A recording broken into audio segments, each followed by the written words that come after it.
नमस्कार दोस्तों, Vaishali academy channel में एक बार फिर आपका हार्दिक स्वागत है।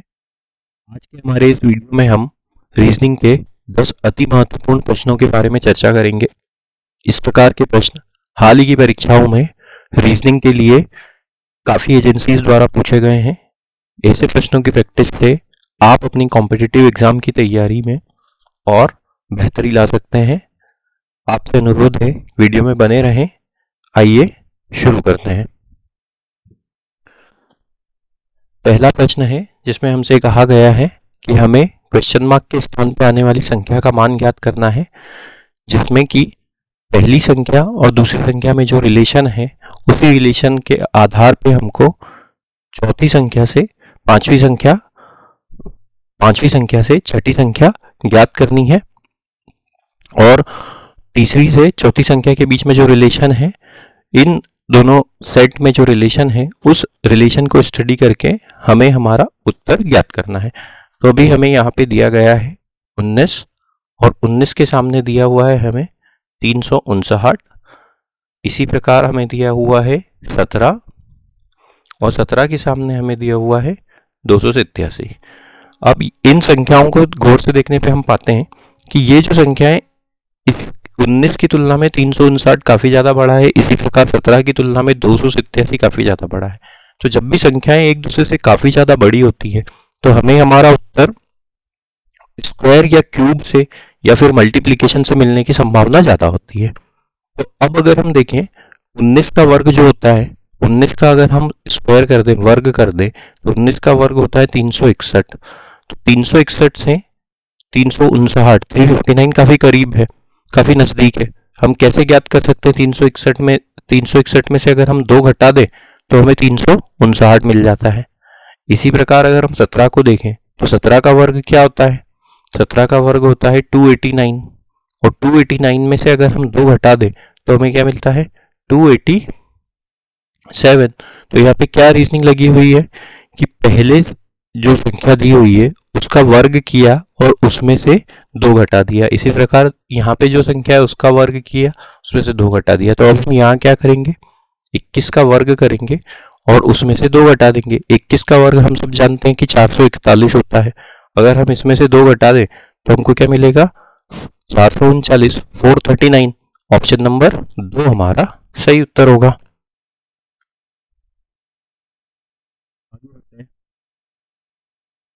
इसमें हमें विषम संख्या समूह ढूंढना है। हमें 4 ऑप्शन दिए हुए हैं जिसमें 3 अक्षरों के समूह एक समान है, जो एक लॉजिक को, एक रीजनिंग को फॉलो कर रहे हैं, और उसमें से एक भिन्न है जो उस लॉजिक को फॉलो नहीं कर रहा है, उस रीजनिंग को फॉलो नहीं करना है। हमें वही ढूंढना है। जब भी अंग्रेजी वर्णमाला के लेटर से संबंधित प्रश्न आता है रीजनिंग में, तो हमें सबसे पहले प्लेस वैल्यू की हेल्प लेनी चाहिए। हम जानते हैं कि अंग्रेजी वर्णमाला में ए बी सी डी से लेके एक्स वाई जेड तक 26 लेटर होते हैं, और इसकी प्रत्येक की प्लेस वैल्यू होती है। किस प्रकार से प्लेस वैल्यू होती है? ए की 1, बी की 2, सी की 3, डी की 4, और इसी प्रकार एक्स 24, वाई 25 और जेड 26। अब हमें यहाँ पे कौन कौन से ऑप्शन दिए हैं वो हम देखते हैं। हमें दिया हुआ है ए एक्स यू। ए की प्लेस वैल्यू होती है 1, एक्स की होती है 24 और यू की होती है 21। इसी प्रकार एस पी एल दिया हुआ है, एस पी एल। एस की प्लेस वैल्यू होती है 19, पी की होती है 16 और एल की होती है 12। बाकी के 2 ऑप्शंस को देख लेते हैं। यहाँ पे दिया हुआ यू आर ओ। यू की प्लेस वैल्यू होती है 21, आर की होती है 18 और ओ की होती है 15, और अंत में एन के एच। एन की प्लेस वैल्यू है 14, के की है 11 और एच की है 8। अब इनका अगर बीच का हम अंतर निकालें तो हम देखते हैं कि हमको क्या मिलता है। अगर हम इसमें इस सीरीज में आगे बढ़े, जेड के बाद अगर हम फिर से ए बी सी लिखना चालू कर दें तो, और इस सीरीज को आगे बढ़ाएं तो ए की प्लेस वैल्यू हो जाती 27, बी की हो जाती 28। इसको बोलते हैं सेकंड सीरीज की प्लेस वैल्यू। किसी किसी प्रश्न में हमें सेकंड सीरीज की प्लेस वैल्यू की भी हेल्प लेनी पड़ती है। जैसे हमको यहाँ पे लेनी पड़ेगी, ए की अगर हम प्लेस वैल्यू सेकंड सीरीज की लिख दें 27, 27 से 24 का अंतर होता है -3। 24 से 21 का अंतर होता है -3। दूसरे ऑप्शन को देखते हैं, 19 से 16 मतलब -3 और 16 से 12 मतलब -4। इसी प्रकार 21 से 18 मतलब -3 और 18 से 15 मतलब -3। 14 से 11 -3 और 11 से 8 मतलब -3। तो पहले, तीसरे और चौथे ऑप्शन में जो प्लेस वैल्यू का अंतर है प्रत्येक लेटर में वो -3 है। दूसरे में पहले -3 फिर -4 है, तो दूसरा बाकियों से भिन्न है। ऑप्शन नंबर 2 हमारा सही उत्तर होगा। आगे बढ़ते हैं। फिर से अंग्रेजी की वर्णमाला का कोडिंग डिकोडिंग से संबंधित प्रश्न है, जिसमें निश्चित कोड भाषा में WEIGHS को QHEICEW के रूप में लिखा जाता है, तो हमें उस कोड भाषा में एब्यूसेस का क्या कोड होगा यह हमको ज्ञात करना है। तो अब फिर से प्लेस वैल्यू का ही सहारा लेंगे हम। हमें क्या दिया गया है, यहाँ पे W दिया गया है, WEI। ये प्रश्न हाल ही की परीक्षा में पूछा गया था। GHS, W की प्लेस वैल्यू अगर हम लिखें, साथ में हम इनकी प्लेस वैल्यू भी लिख लेते हैं। तो W की प्लेस वैल्यू होती है 23, E की होती है 5, I की होती है 9, G की होती है 7, H की होती है 8 और S की होती है 19। अब उसको कैसे कोडित किया गया है? उसको कोडित किया गया है QHEICW। फिर से प्लेस वैल्यू लिख लेते हैं। तो Q की प्लेस वैल्यू होती है 17, H की प्लेस वैल्यू होती है 8, E की प्लेस वैल्यू होती है 5, I की प्लेस वैल्यू होती है 9, C की प्लेस वैल्यू होती है 3 और W की होती है 23। अब इसमें एक संबंध स्थापित करने की कोशिश करते हैं। तो देखते हैं, पहले लेटर को जो 23 है उसको अगर हम आखिरी में ले जाएं, जो जैसा कि यहाँ किया गया है, और कोई भी चेंज नहीं हुआ, 23 का 23 ही लिखा गया है, एक ये हो गया। दूसरे लेटर दिया हुआ है 5, अगर हम 5 को, यहां पे कोई भी डिफरेंस नहीं था, 23 का सीधे 23 आया। फिर 5 से अगर हम इसी क्रम में आगे बढ़े तो यहां पे आते हैं, तो ये क्या हुआ, 5 से हमको 3 मिला, मतलब E की जगह C मिला, मतलब -2 हुआ। फिर आगे बढ़ते हैं, तीसरे वाले लेटर को 9 को इससे कनेक्ट करते हैं, तो 9 को 9 लिखा गया, I को I लिखा गया, मतलब यहाँ पे कोई भी अंतर नहीं आया। फिर इस सीरीज में ऐसे आगे बढ़ते हैं, 7 से लेके 5 आया, 7 से लेके 5 आया, मतलब यहाँ पे भी -2 हुआ। तो पैटर्न क्या बना, पहले कोई अंतर नहीं था, 0 का अंतर था, फिर -2 हुआ, फिर 0, फिर -2। अब -2 है तो फिर ये 0 होना चाहिए, तो H से लेके H अगर हम देखें तो ये फिर 0 हो जाता है। और 19 से लेके अगर हम 17 आखिरी वाला संबंध देखें तो ये फिर -2 हो जाता है। तो किस प्रकार से ये चला है, ये ऐसे डायगोनली ये चले हैं, पहले 0 का अंतर, फिर -2 का, फिर 0 का, फिर -2 का। तो अब हमको यहाँ पे क्या दिया हुआ है, एब्यूसेस दिया हुआ है, देखते हैं इसको कैसे कोडित किया जाएगा। ABUSES,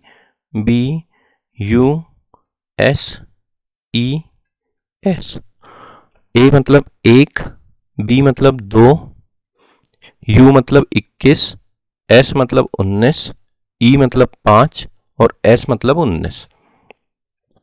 अब इसको डायगोनली करेंगे तो ये यहाँ पे कैसे आएगा, आखिरी में अंत में A आ जाएगा, क्योंकि इसमें कोई अंतर नहीं है। अब उसके बाद यहाँ पे 2 है, 2 में से अगर हम 2 घटा देंगे तो हमको 0 मिलेगा, 2 में से 2 घटाने पे 0 मिलेगा, मतलब हमें यहाँ पे अगर हम इसको सेकेंड सीरीज की वैल्यू लें तो यहाँ पे क्या हो जाता है, B मतलब 28, और 28 में से अगर हम 2 घटा दें तो हमको क्या मिलता है, 26। तो क्या हो जाएगा, यहाँ पे 26 के लिए कौन सा लेटर आता है, Z। फिर और आगे बढ़े तो ये 21 का 21 ही रहेगा, क्योंकि अभी हमने यहाँ पे -2 कर दिया है, अभी इसमें तो सेम प्लेस वैल्यू लेनी है, तो यहाँ पे U आ जाएगा। उसी प्रकार 19 है, 19 में से -2 करेंगे तो क्या आ जाएगा, 17। 17 की प्लेस वैल्यू, 17 पे क्या मिलता है, Q। फिर -2 यहाँ किया, अब ये सेम हो जाएगा तो ई का ई ही रहेगा, और फिर 19 में से 2 घटा देंगे तो मिलेगा 17। 17 मतलब क्यू, तो क्या उत्तर होगा? Q E Q U Z A. Option number 1 हमारा सही उत्तर होगा। इस प्रकार के मुश्किल प्रश्न ही आजकल परीक्षाओं में पूछे जा रहे हैं, जिसमें प्लेस वैल्यू के साथ साथ हमें डायगोनल एक्सचेंज करना पड़ता है, डायगोनली पोजीशन बदलनी पड़ती है। उम्मीद है आपको ये प्रश्न पसंद आया होगा। आगे बढ़ते हैं। नंबर सेट से संबंधित प्रश्न है, जिसमें हमसे कहा गया है कि इस सेट में जो संख्याएं हैं वो एक निश्चित पैटर्न को, एक निश्चित रीजनिंग को फॉलो कर रही है। उसी रीजनिंग को ढूंढ के हमें उत्तर में से वह उत्तर के रूप में वह विकल्प चुनना है जो उस रीजनिंग का पालन कर रहा हो जो इस सेट में दी हुई है। क्या दिया हुआ है? 17, 17 के बाद दिया हुआ है 24, और 24 के बाद दिया हुआ है 45। अब अगर हम इसके अंतर को देखें तो हमको क्या मिलता है? 17 के बाद 24, 17 और 24 में कितने का अंतर हो गया? 7, और 24 और 45 में कितने का अंतर हो गया? 21। मतलब पहले जो अंतर था उसका पहली और दूसरी संख्या में जो अंतर था उसका 3 गुना का अंतर दूसरी और तीसरी संख्या में। अब इधर क्या दिया हुआ है हमें? 19 और 26 दिया हुआ है। 19 और 26 में कितने का अंतर हो जाता है? 7 का, और 26 और 34 में अंतर हो जाता है 8 का। तो पहला ऑप्शन नंबर 1 तो नहीं होगा। ऑप्शन नंबर 2 में 18 से 23 मतलब 5 का अंतर हुआ, और 5 और 23 और 46 में 23 का अंतर होता है। 5 का 3 गुना तो 15 होता है, तो ऑप्शन नंबर 2 भी नहीं होगा। ऑप्शन नंबर 3 में चलते हैं। 15 से लेके 20 मतलब 5 का अंतर हुआ, और 20 से 43 मतलब 23 का अंतर हुआ। ऑप्शन नंबर 3 भी नहीं है, तो ऑप्शन नंबर 4 ही हमारा सही उत्तर होना चाहिए। 12 से लेके 19 मतलब 7, और 19 से लेके 21 मतलब 19 से लेके 40 मतलब 21। तो ऑप्शन नंबर 4 इस रीजनिंग को फॉलो कर रहा है। ऑप्शन नंबर 4 हमारा सही उत्तर होगा। आगे बढ़ते हैं। नंबर सीरीज से संबंधित प्रश्न है, जिसमें हमसे इस सीरीज में आने वाली अगली संख्या क्वेश्चन मार्क के स्थान पे क्या आएगी वो हमको ज्ञात करना है। पहले हमें क्या दिया हुआ है? 59 दिया हुआ है, फिर दिया हुआ है 118, उसके बाद दिया हुआ है 354, फिर दिया हुआ है 708, और फिर दिया हुआ है 2124। उसके आगे की संख्या हमको ज्ञात करनी है। तो इन संख्याओं को ध्यान से देखने पे हम पाते हैं कि संख्याएं काफी ज्यादा बड़े अंतर से बड़ी हो रही हैं। 59 के बाद सीधे 118 दिया हुआ है, 59 के बाद 118, उसके बाद 354। जब भी इस प्रकार की श्रृंखला आती है तो हमें मल्टीप्लिकेशन से या फिर स्क्वायर या क्यूब से हमें हमारा उत्तर मिलने की संभावना ज्यादा होती है। तो अगर हम 59 से 118 इन दोनों की तुलना करें तो हम पाते हैं कि ये 118 59 का दुगना है, मतलब यहाँ पे मल्टीप्लाई बाय 2 हुआ है।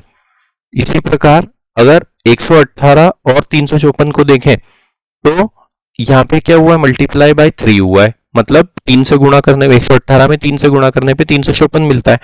इसी प्रकार अगर हम 354 और 708 को देखें तो यहाँ पे क्या हुआ है? मल्टीप्लाई बाय 2 हुआ है। तो कैसे सीरीज आगे बढ़ रही है? Multiply by 2, multiply by 3, multiply by 2। यहाँ पे देखें तो 708 और 2124 को देखें तो ये क्या हो जाता है? ये मल्टीप्लाई बाय 3 हो जाता है। तो into multiply by 2, multiply by 3, multiply by 2, multiply by 3, into 2 into 3 into 2 into 3 into 3 है, तो यहाँ पे क्या हो जाएगा? इंटू 2 हो जाएगा। मतलब 2124 में अगर हम 2 से गुणा कर दें तो हमें हमारा उत्तर मिल जाएगा। तो उत्तर क्या होगा? 4248। 4248 हमारा सही उत्तर होगा।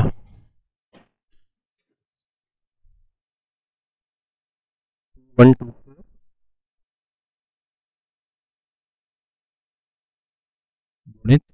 करेंगे 4 दूना 8, 4 दूना 8, 2 4। ऑप्शन नंबर 2 हमारा सही उत्तर होगा। आगे बढ़ते हैं। अब हमें क्या दिया गया है? फिर से अंग्रेजी के लेटर से संबंधित प्रश्न है, जिसमें हमें क्वेश्चन मार्क के स्थान पे आने वाला अक्षर समूह ज्ञात करना है। क्या दिया हुआ है हमें? ए, जे, एन, और उसको कैसे कोडित किया गया है? उसके सामने क्या लिखा है? D, M, Q. ए मतलब 1, जे मतलब 10, और एन मतलब 14। इसी प्रकार डी मतलब 4, m मतलब 13 और q मतलब 17। कितने का अंतर होता है? 1 से लेके 4 मतलब +3, 10 से लेके 13 मतलब +3, 14 से लेके 17 मतलब +3। तो यहाँ पे क्या दिया हुआ है? PTW। तो PTW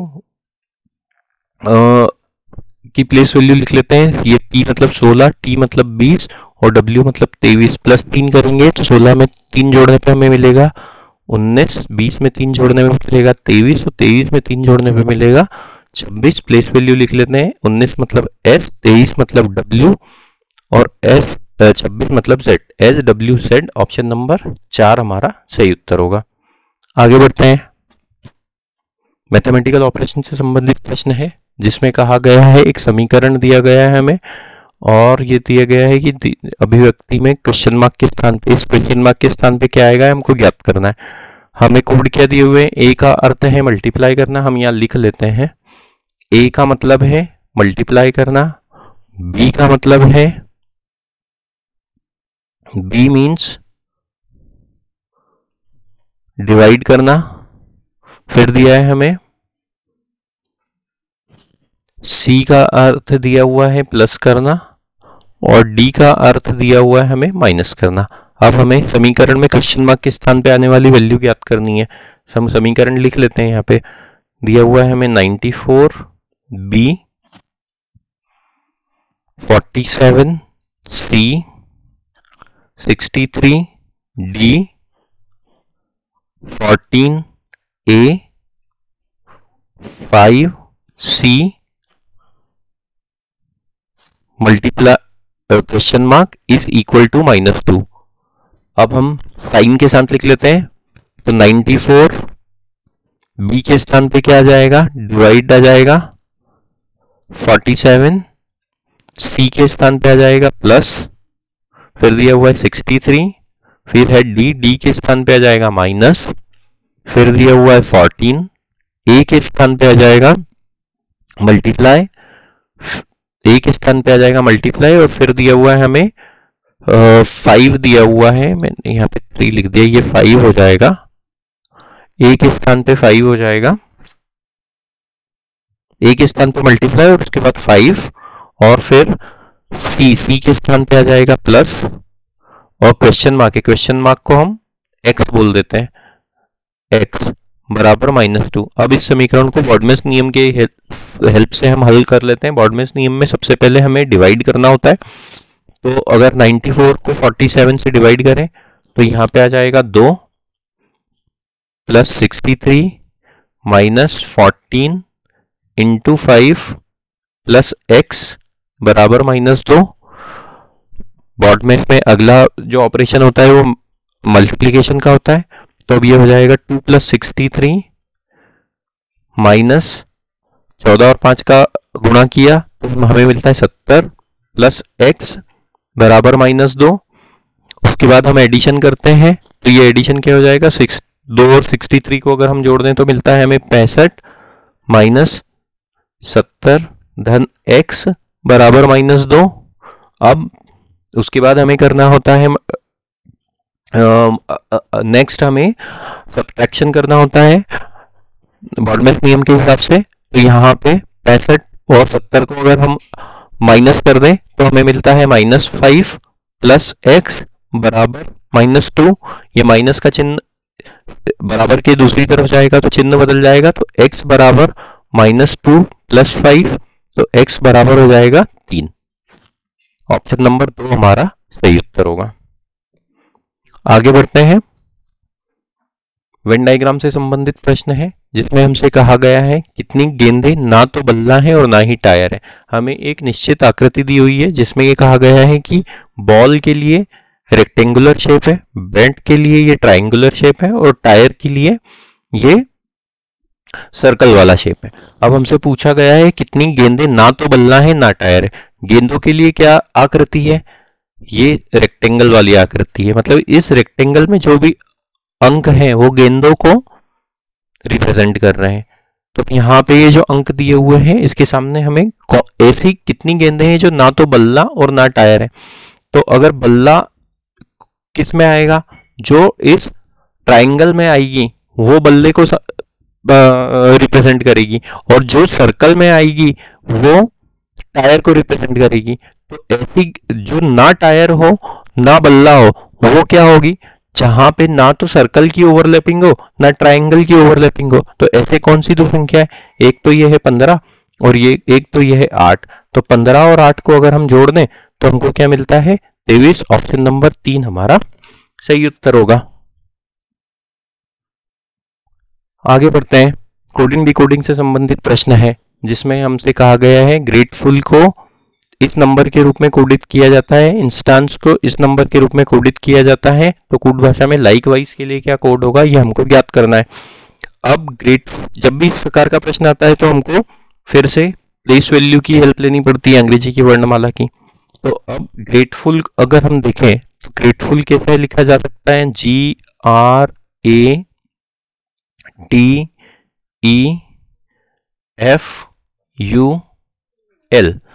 जी की प्लेस वैल्यू होती है 7, आर की प्लेस वैल्यू होती है 18, ए की प्लेस वैल्यू होती है 1, टी की प्लेस वैल्यू होती है 20, ई की प्लेस वैल्यू होती है 5, एफ की प्लेस वैल्यू होती है 6, यू की प्लेस वैल्यू होती है 21 और एल की प्लेस वैल्यू होती है 12। इसको कैसे कोडित किया गया है, इसको कोडित किया गया है 20, 9, 26, 7, 5, 6, 2, 1, 1, 2 के रूप में। ध्यान से देखने पे हम पाते हैं कि अगर हम इस 20 को यहां पे लिख दें तो ये 20 आ जाता है। उसी प्रकार इस 7 को यहां लिख दे डायगोनली तो ये 7 यहां पे आ जाता है। फिर क्या दिया हुआ है हमें 19, यहां पे 18 और 19 को अगर हम देखें तो ये क्या हो जाता है इन दोनों को, या फिर इसमें ये वाला लॉजिक अगर हम लगाएं डायगोनल लॉजिक की जगह हम अपोजिट लेटर का लॉजिक लगाते हैं। तो अपोजिट लेटर का लॉजिक क्या लगेगा, अगर हम 20 और 7 को जोड़ दें तो क्या मिलता है 27 मिलता है, 18 और 9 को जोड़ दें तो क्या मिलता है 27 मिलता है, 21 और 26 को जोड़ने पे क्या मिलता है 27 मिलता है, और 20 और 7 को जोड़ने पे फिर से 27 मिलता है। मतलब यहाँ पे क्या हुआ, ये इसका अपोजिट नंबर है। जब भी दो वर्णमाला में ऐसे लेटर आते हैं जिनकी प्लेस वैल्यू का योग 27 होता है तो उसको हम अपोजिट लेटर बोलते हैं। जैसे बी की प्लेस वैल्यू है 7 और उसके सामने दिया हुआ है 20, मतलब यहाँ पे आइडियली टी होगा, तो ये एक दूसरे के अपोजिट लेटर है। तो अब यहाँ पे क्या, ये पेयर ऑफ अपोजिट लेटर मतलब इसकी अपोजिट प्लेस वैल्यू लिखी गई है। अब उसके बाद इस 5 को उसी प्रकार लिखा गया है, 6 को उसी प्रकार लिखा गया है, इसको हम 21 को ऐसे लिख लेते हैं, ये 21 है और ये 12, 21 को उसी प्रकार लिखा गया है, 12 को उसी प्रकार लिखा गया है। देखते हैं इंस्टेंस में भी यही हुआ है क्या। इंस्टेंस में INSTENCE,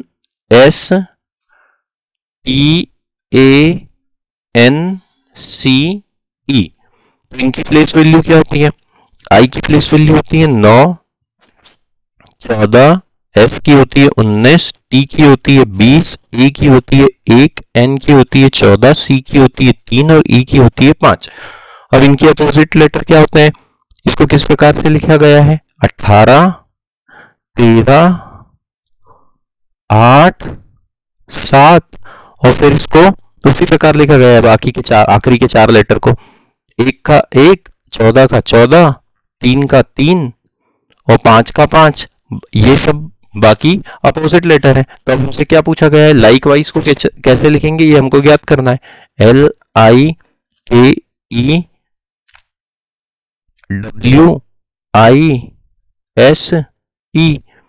L मतलब 12, I मतलब 9, K मतलब 11, E मतलब 5, W मतलब 23, I मतलब 9, F मतलब 19 और E मतलब 5। इनकी अपोजिट लेटर क्या हो जाएंगे, ये हो जाएगा 15 क्योंकि हमको 27 लाना है, ये हो जाएगा 18, फिर ये हो जाएगा 16, फिर ये हो जाएगा 22। 4 लेटर में तो हमको अपोजिट लेटर लाने थे। उसके बाद फिर ये एज इट इज आ जाएगा 23, 9, 19, 5। देखते हैं कौन सा वाला ऑप्शन है। 15, 18, 16, 15, 18, 16, 15, 18, 16 ऑप्शन नंबर 1 और 2 में दिया हुआ है। फिर दिया है 22, 23, 9, 19, 5 ऑप्शन नंबर 1 हमारा सही उत्तर होगा। थोड़ा मुश्किल प्रश्न था, लेकिन इसी प्रकार के प्रश्न आजकल की परीक्षाओं में पूछे जा रहे हैं। आगे बढ़ते हैं। रिलेशनशिप से संबंधित प्रश्न है, जिसमें हमसे कहा गया है क्यू आर की बहन है। तो क्यू आर की बहन है तो हम इसको यहां पे लिख लेते हैं। क्यू किसकी बहन है? क्यू आर की बहन है, तो ये आर है। और क्यू बहन है मतलब फीमेल जेंडर है। अब क्या कहा गया है? टी क्यू का पिता है। चाहे तो हम ऊपर लिखेंगे टी पिता है क्यू का, तो ये पिता है तो मेल जेंडर मतलब प्लस का साइन। उसके बाद क्या कहा गया है? एस टी का पुत्र है। एस और टी अगर हम यहां पे ऐसे लिख लेते हैं, एस टी का पुत्र है। एक सेकंड, इसको इस प्रकार से लिखते हैं ताकि फैमिली ट्री बनाने में हमको आसानी हो। तो अगर एस यहां पे है तो माता या पिता कौन है? टी है। इस प्रकार से एस पुत्र है तो ये प्लस का साइन। अब आगे क्या कहा गया है? आर एस का भाई है। आर एस का भाई है, आर और एस आपस में भाई है, तो आर के लिए भी प्लस साइन हो जाएगा। टी से किस प्रकार संबंधित है? तो हम देखते हैं ये तीनों भाई बहन हुए। क्यू आर की बहन है और आर और एस आपस में भाई बहन है। ये इसका पिता है तो टी इसकी इनकी माता हो जाएगी, इन तीनों बच्चों की। तो टी पी से किस प्रकार से वो संबंधित? टी पी की वाइफ हुई। ऑप्शन नंबर 4 हमारा सही उत्तर होगा। उम्मीद करते हैं दोस्तों आपको आज का हमारा ये वीडियो पसंद आया होगा। कृपया करके हमारे चैनल को सब्सक्राइब कीजिए और उस वीडियो को अधिक से अधिक मात्रा में शेयर कीजिए। Thank you.